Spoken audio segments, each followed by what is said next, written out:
অনেক দিনের প্ল্যান করার পর অবশেষে যখন আমাদের প্ল্যানটা সাকসেসফুল হয় তখন আমরা চলে যাই কমলাপুর রেল স্টেশনে এবং সেখানে যাই আমরা একটু ট্রেনের অপেক্ষা করতেছিলাম সকাল সকাল।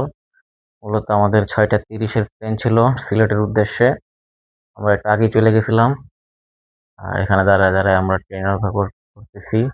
সকালের যে ওয়েদারটা ছিল এটাকে উপভোগ করতেছিলাম। ভালোই লাগতেছিল, ভিন্ন একটা ওয়েদার। আর এই যে এখন থেকে আমরা শুরু করে দিছি আমাদের ট্রেনের জার্নি। ট্রেনের মধ্যে এই যে সবুজ গাছপালা দেখে দেখে যাচ্ছিলাম। মূলত এটা গাজীপুর পার হওয়ার পরের ভিউ। এর আগে তো সব শহর ছিল। আশেপাশে কত ধান ক্ষেত দেখতে পারতেছেন। এরকম একটা ভিউ পেয়েছিলাম সকাল সকাল, একদম সকাল সকাল। খুবই ভালো লাগতেছিল, আলহামদুলিল্লাহ। তারপরে একটু মন চাইলো যে আমি একটু জানালা দিয়ে তাকাই, আর ওর মধ্যেই আমাকে ভিডিওটা করে দিয়েছে। আমার কেবিনের সাথে একটা ছোট কিউট একটি মেয়ে ছিল, সেই করেছে। তাকেও ভিডিওর মধ্যে দেখতে পাবেন সামনেই। এই একটু হাওয়া খাচ্ছিলাম, ভালোই লাগতেছিল। মূলত ট্রেনের জার্নিটা আমি খুবই উপভোগ করি। পূর্বেও কুষ্টিয়ায় যখন গিয়েছিলাম তখনও ট্রেনে করে গিয়েছিলাম এবং আসছিলামও ট্রেনে করে। সেজন্যই আমি এবং আমার বন্ধু সাইম দুজনেই প্ল্যান করছি যে সিলেটও যাবো ট্রেনে করে। আর যা কথা সেই কাজ। সেজন্যই আমরা ট্রেনে করেই আবার রওনা দিয়ে দিয়েছিলাম সিলেটের উদ্দেশ্যে। এবং যেমন প্ল্যানিং তেমন কাজ।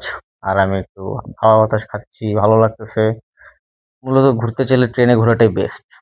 আর এখন আমরা চলে আসলাম সিলেট শহরে। এই যে যেদিন আমরা ফার্স্ট সিলেটে গিয়েছি ওই দিনই বিকালবেলা, যেহেতু আমাদের পৌঁছাইতে পৌঁছাইতে অনেক লেট হয়ে গিয়েছিল, তাই আমরা ফ্রেশ হয়ে একদম বিকালের দিকেই বের হয়েছিলাম। সামনে আমার বন্ধু সাইমকে দেখতে পাচ্ছেন, আমরা হাঁটতেছিলাম। আর এই যে এটা হলো মামুনি, যে আমাদের সাথে সফরসঙ্গী ছিল। সে সিলেটেরই লোকাল, তার বাসা সিলেটেই। তারাও ফুল ফ্যামিলি নিয়ে ঢাকা থেকে সিলেটে রওনা দিয়েছিল। ঢাকাতে আসছিল মূলত ঘোরার উদ্দেশ্যে। এর মধ্যে সে আমাকে ভিডিও করে দিছে, তারও আবদার ছিল তারও যেন একটা ভিডিও করে দিই, তাই আমি করে দিয়েছি। সে অনেক খুশি হয়েছে, আলহামদুলিল্লাহ। আর সিলেট যাওয়ার মানে সিলেট যে আমরা কিভাবে কি করব সবকিছুই তার ফ্যামিলি আমাদেরকে ভালোভাবে বুঝিয়ে দিয়েছিল। সে কারণে আমাদের অনেক হেল্প হয়েছে। এবং অবশ্যই আমার বন্ধু সাইম, তারও একটি ভাই, উনি সিলেটে থাকে, উনিও আমাদেরকে অনেক হেল্প করেছে। এই কারণে সিলেটে ঘুরতে আমাদের ওরকম কোনো সমস্যাই আমাদের হয় নাই।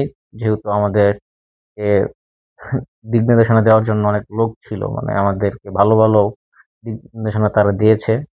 আর এটা সিলেটেই আমরা হাঁটতেছিলাম দুই বন্ধু মিলা বিকাল টাইমে, ভালোই লাগতেছিল।